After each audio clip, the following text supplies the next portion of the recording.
নমস্কার বন্ধুরা, Rupa's simple and daily life চ্যানেলে আপনাদের সবাইকে অনেক অনেক সুস্বাগত। আজ শুভ রথযাত্রা, আজ জগন্নাথ দেবের উল্টো রথযাত্রা। আপনাদের অনেক অনেক শুভকামনা, ভালোবাসা আর আন্তরিক শুভেচ্ছা জানিয়ে আজ একটা ভ্লগ শুরু করছি। অ্যাকচুয়ালি এই ভ্লগটা ছিল আমার সোজা রথের দিনের সন্ধেবেলার ভ্লগ। এডিট করা হয়নি বেশ কয়েকটা দিন, তাই সময় লেগে গেল বন্ধুরা। তাই ভাবলাম আজ উল্টো রথ আছে, তাই আজকে আপনাদের সামনে শেয়ার করব। আমরা সন্ধেবেলা মা মেয়ে বেরিয়ে পড়েছিলাম আমাদের পাতুলিয়া বাজারে এসে।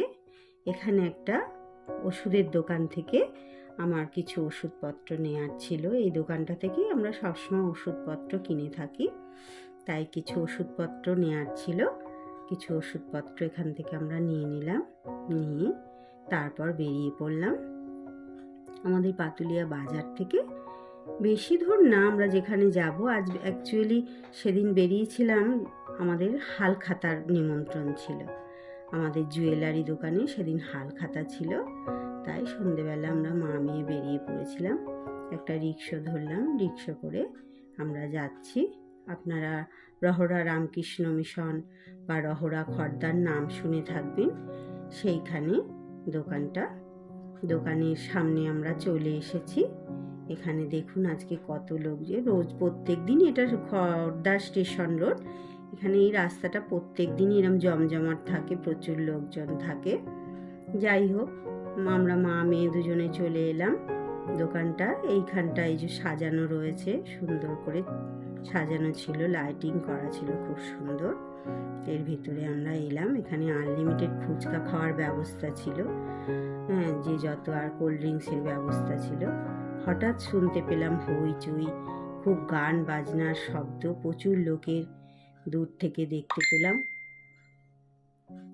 সুন্দর করে সাজানো রথ আসছে। সত্যি বন্ধুরা, আমি ভাবতে পারিনি যে এত সুন্দর রথযাত্রা আমাদের কপালে আজকে লেখা আছে। বাবা জগন্নাথ দেবের রথযাত্রা তো আমরা সুন্দরভাবে দেখলাম, দূর থেকে দাঁড়িয়ে দাঁড়িয়েই দেখলাম, কাছে যেতে পারিনি। রথের দড়ি টানার আমার খুব ইচ্ছে ছিল, কিন্তু এতটাই ভিড়ের ভয়ে আর সামনে এগোতে পারিনি। বাচ্চাদের সব কোলে নিয়ে নিয়ে দেখানো হচ্ছে। খুব সুন্দর রহরা রামকৃষ্ণ মিশনের রথ। এটা প্রত্যেক বছরই বেরোয়, কিন্তু কোনো বছর আমি দেখা হয়ে ওঠেনি। যাই হোক, রথ দেখে আবার এখানে ঢুকলাম, ঢুকে ফুচকা টুচকা খেলাম, খেয়ে হালখাতা করলাম, মিষ্টির প্যাকেট নিয়ে মা মেয়ে আমরা আবার একটা টোটো ধরলাম। একটা টোটো করে আমরা বাড়ির দিকে রওনা হয়েছিলাম। তারপর যাই হোক, আবার আমাদের পাতুলিয়া বাজারে এসে নামলাম। নেমে এখান থেকে আজকে পাতুলিয়া বাজারটাও যেন অন্যরকম।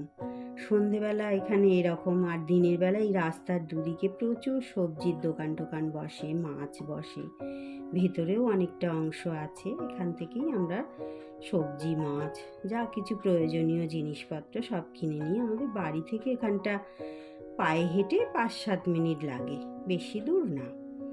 যাই হোক, বাজারের ওপর দিয়ে হেঁটে বাজারেও এখানে দেখলাম একটা দোকানে, জামা কাপড়ের দোকান। এই দোকানে হালখাতা হচ্ছে, এখানেও বেশ ভিড় রয়েছে, ফুচকা টুচকা খাচ্ছে সবাই। যাই হোক, দেখতে দেখতে বাড়ির দিকে রওনা হলাম। বাড়িতেও কাজ আছে, আমাদের তো জানেনই কাজের আর শেষ নেই, বেরোনো হয় না। একটু যাও বা বেরিয়েছিলাম, এইবার বাড়ি গিয়ে আবার রান্না বান্না আছে, খাওয়া দাওয়া আছে, রুটি টুটি করব। তারপরে যাই হোক, ভিডিওটা আর বেশি বড় করছি না বন্ধুরা। যদি ভিডিওটা ভালো লেগে থাকে, আর রহরা রামকৃষ্ণ মিশনের রথযাত্রা আপনাদের দর্শন করালাম, যদি ভালো লেগে থাকে তাহলে একটা লাইক করবেন, কমেন্ট করবেন। আর প্লিজ বন্ধুরা, যারা আমার চ্যানেলটা এখনও সাবস্ক্রাইব করেননি, তারা একটা সাবস্ক্রাইব করে দেবেন। অবশ্যই একটা সাবস্ক্রাইব করবেন। আপনারা আমার পাশে থাকুন, সঙ্গে থাকুন, না হলে তো আমার কোনো এগিয়ে যাওয়ার কোনো পথ নেই। সবাই আমার সঙ্গে থাকুন। মেয়ে ওই যে বাড়ি ঢুকে গেল, আমি এবার বাড়ি চললাম। তাহলে এবার ভিডিওটা শেষ করলাম বন্ধুরা। প্লিজ আপনারা সবাই ভালো থাকুন, সুস্থ থাকুন। টাটা।